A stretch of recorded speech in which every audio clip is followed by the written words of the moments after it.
herbario es un instrumento científico que tiene como misión fundamental la custodia y gestión de material biológico relacionado con los estudios de diversidad vegetal de un territorio concreto.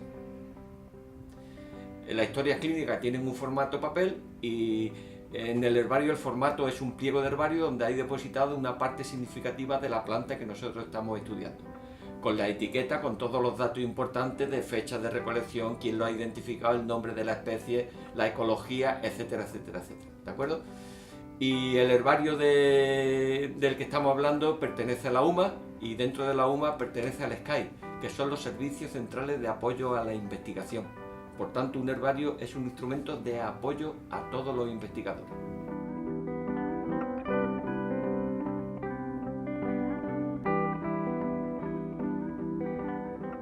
El herbario de la Universidad de Málaga dispone de 4 colecciones de pliegos, que alberga a más de 100.000 ejemplares.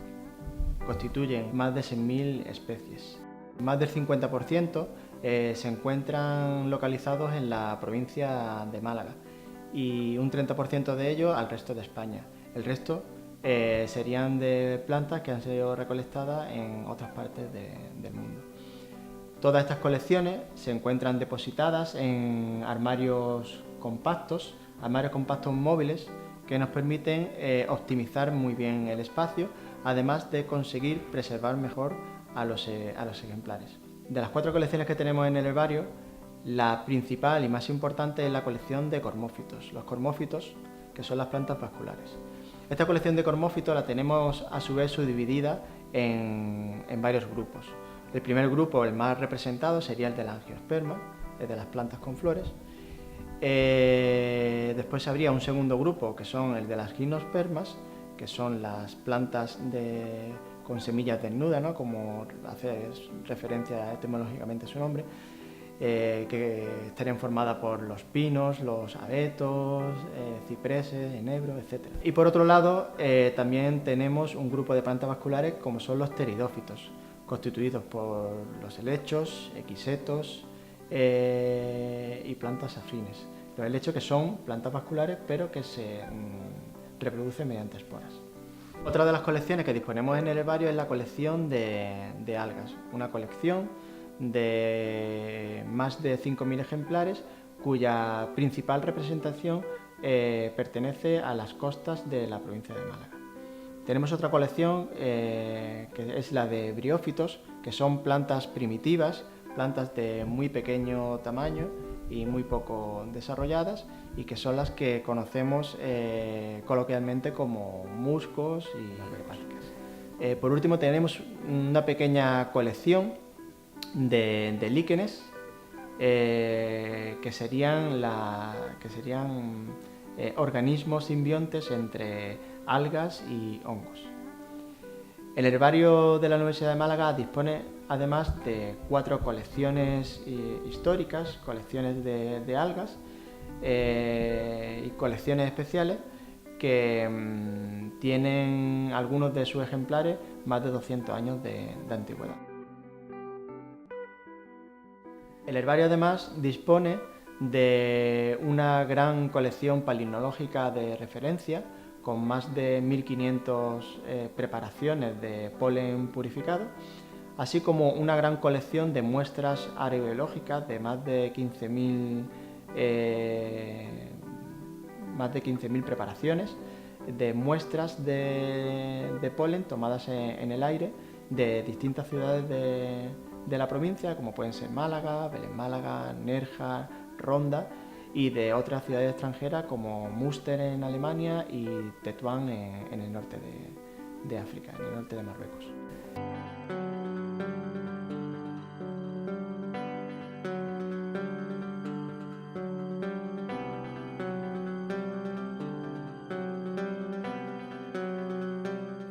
Tenemos que preparar la salida de la semana que viene al futuro Parque Nacional Sierra de las Nieves. Vale.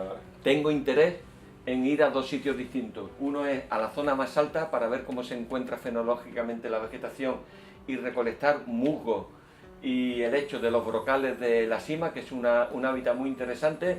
Esto lo haremos el martes y el jueves tengo interés en ir a la Sierra Blanquilla, que como sabes es una zona recientemente incorporada a la estructura del parque y de la cual tenemos poco material en el herbario y que la tenemos que ver. Así que prepárate un poco los itinerarios de las dos salidas y tanto el martes como el jueves nos vemos aquí a las 7 de la mañana para ir a recolectar todo lo que podamos. ¿De acuerdo? Para salida al campo no son salidas al azar, están perfectamente planificadas para no perder el tiempo y saber a dónde tenemos que ir, qué camino tenemos que seguir, qué tenemos que recolectar y qué foto tenemos que hacer o qué película tenemos que hacer. Para ello nosotros planificamos con bastante antelación la salida al campo y la planificamos en el ordenador, pues teniendo en cuenta mapas cartográficos, mapas geológicos, mapas climatológicos, mapas de uso del territorio y con eso nos hacemos una idea de dónde vamos y señalamos un itinerario, para pasar por la mayor cantidad posible de hábitats distintos para poder recolectar la mayor cantidad de diversidad posible vegetal del territorio. Cuando vamos a un espacio natural protegido de la Junta de Andalucía tenemos que pedir autorización al director del parque y quedar con los agentes de medio ambiente para que nos informen si hay algún carril roto, si hay una cadena, que nos puedan abrir una cadena, etc. Mira, Rafael, soy Federico del Departamento de Botánica de aquí de la UMA, que queremos ir mañana a ver la parte de arriba de la sierra y como está la cadena de pilones con un candado, a ver si nos puedes dejar la llave donde tú veas, llegaremos a primera hora.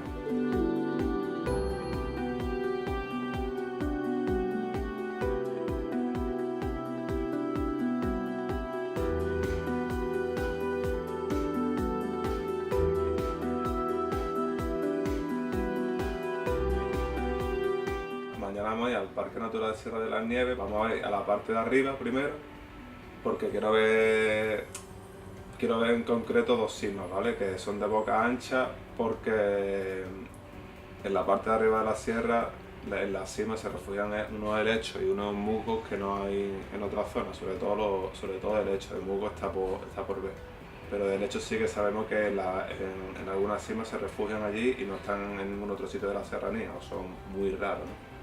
Entonces por prospectarlas.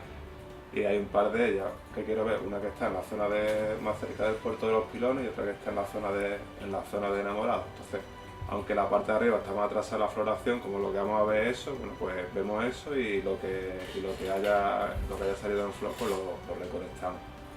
Y aparte, ya que estamos por allí, pues ya vemos toda la zona del carril de acceso a la sierra, entrando por Conejera desde Ronda, y vemos cómo está el tema de floración ya, a ver si recolectamos lo que haya y ya vemos para planificar en futuras salidas. Y ya está, ya ir parando, ir viendo y recolectando y andar en la zona de arriba, ver las dos cimas que hay.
material que hemos recolectado en el campo viene en bolsa, entonces en cada bolsa echamos un papelito con una numeración, que es por cada localidad donde lo hemos cogido. Los datos de esa localidad o lo ponemos en una libreta o normalmente en un GPS que llevamos lo apuntamos.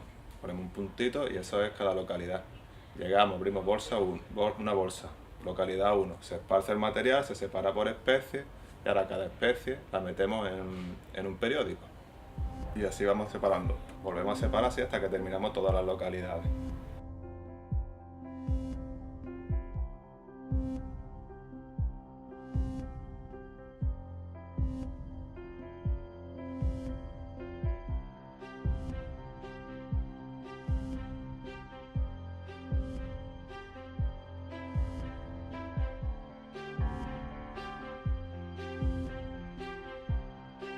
Para cada excursión se ponen unos datos determinados. Primero se pone la fecha del día que se ha salido, los recolectores, que es la gente que ha ido ese día y ha cogido el material, y después para cada localidad se pone unos datos determinados, que es la provincia, el término municipal, la zona donde se ha cogido, la sierra, lo que sea, que corresponda.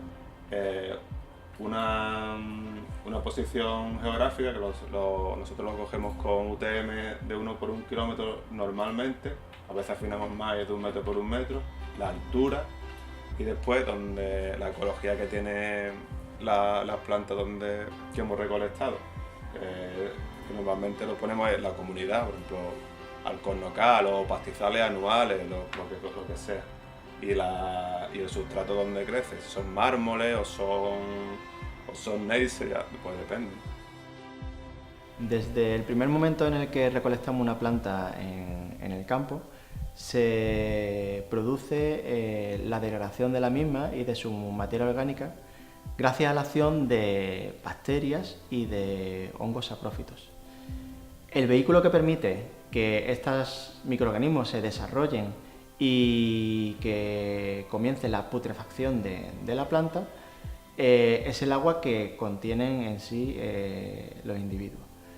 Para ello, lo que tenemos que conseguir es deshidratar totalmente la planta, y para ello usamos prensas de madera y papel de alto gramaje para conseguir, mediante el esfuerzo de alta presión y a lo largo de varios días, deshidratar por completo los individuos.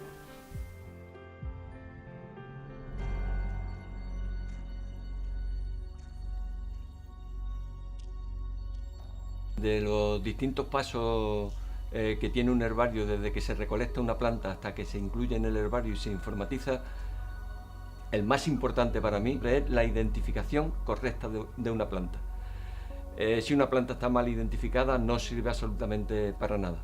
Y entonces nosotros, los que somos profesores del departamento, somos especialistas en distintos grupos de plantas y nos dedicamos precisamente a la identificación cuando nos llega a nosotros un pliego perfectamente montado, perfectamente informatizado y con todos los datos de recolección, del sitio, de fecha, etcétera, etcétera. Entonces utilizamos para la identificación distintas claves, distintas revistas y distintos trabajos. Y según el material lo identifica un especialista de los que tenemos en el departamento, o bien un algólogo, o bien un micólogo, o bien un briólogo, o bien alguien que sabe de plantas con semillas, etcétera. Y una vez identificada la planta, pues tenemos que poner en el pliego que nos han montado el nombre correcto de la planta, el autor de esa especie, el identificador, por si luego hay problemas, ponerse en contacto con el identificador, y la fecha en la que se ha identificado.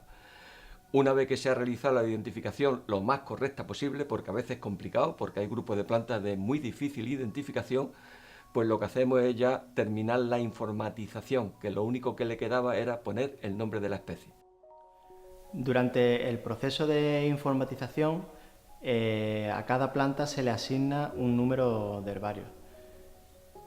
Con esta enumeración y con los datos asociados a cada registro se sacan etiquetas que luego, posteriormente, se van a utilizar para el montaje de los pliegos de herbario. Los pliegos de herbario están constituidos por unos papeles de gran formato que denominamos camisas.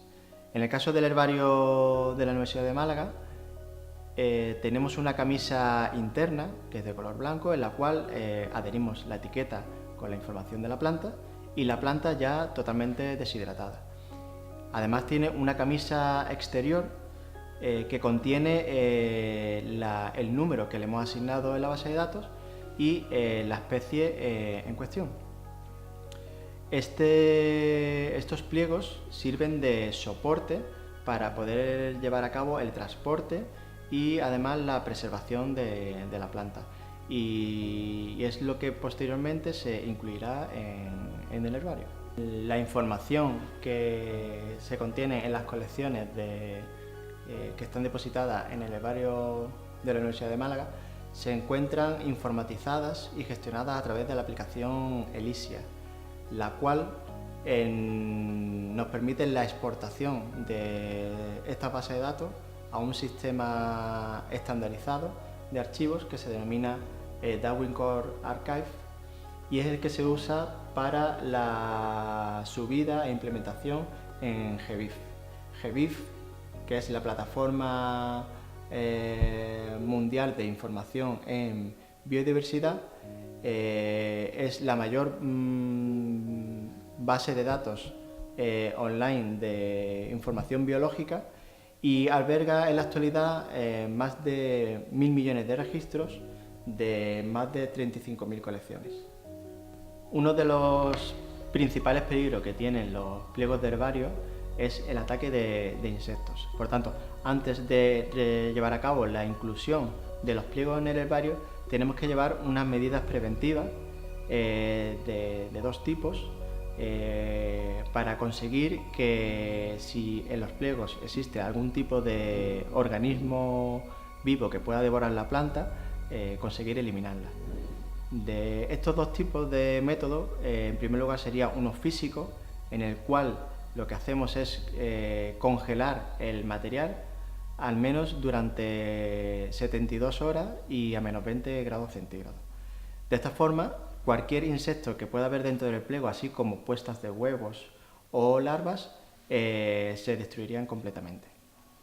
Por otro lado, también tenemos un procedimiento químico para eliminar estos insectos, en el cual en el herbario periódicamente hacemos fumigaciones con unos insecticidas de amplio espectro y que tienen un principio activo que persiste durante al menos 48 horas, y cualquier insecto que hubiera en el herbario se eliminaría.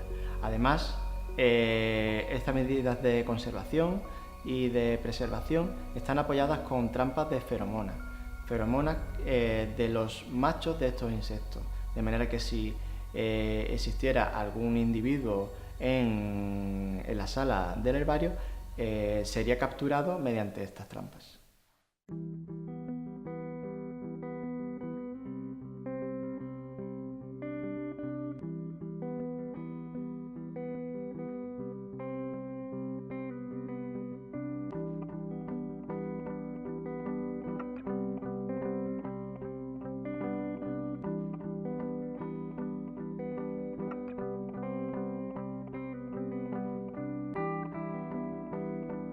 Gracias a las tareas de conservación que llevamos a cabo en el herbario, conseguimos que los pliegos persistan de forma indefinida en el tiempo, habiendo ejemplares que se encuentran en los herbarios depositados desde hace cientos de años.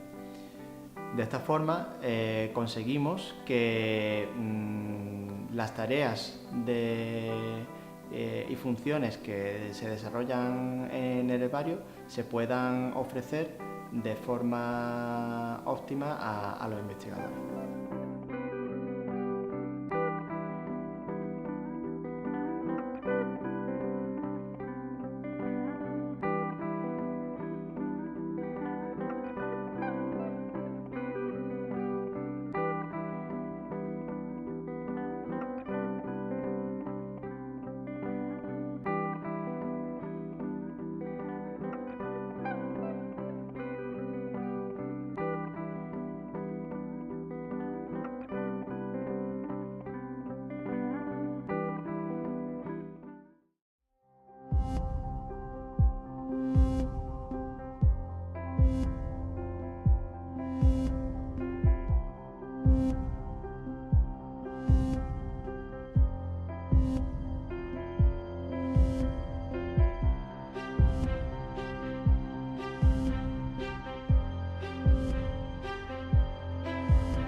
Un herbario tiene múltiples utilidades.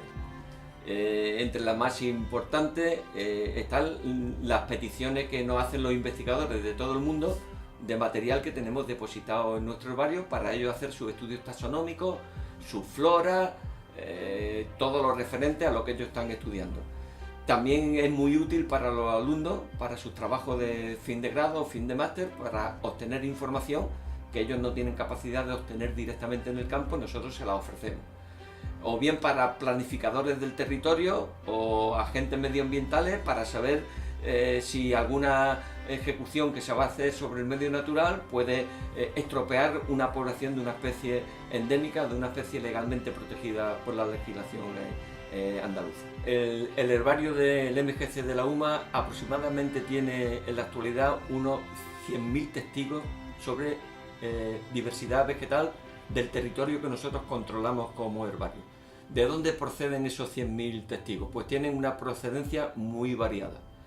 Proceden fundamentalmente de los resultados de los estudios de investigación de los distintos grupos que se dedican al estudio de la biodiversidad: hongos, algas, líquenes, briófitos, helechos, cormófitos, etc. Y cuando los grupos de investigación terminan sus trabajos, porque para poder publicar estos trabajos necesitan tener los testigos depositados en un herbario internacional, y que esté de alguna manera avalado internacionalmente, porque nadie puede publicar nada en una revista de botánica si lo que él dice de una especie no está con un testigo en el herbario.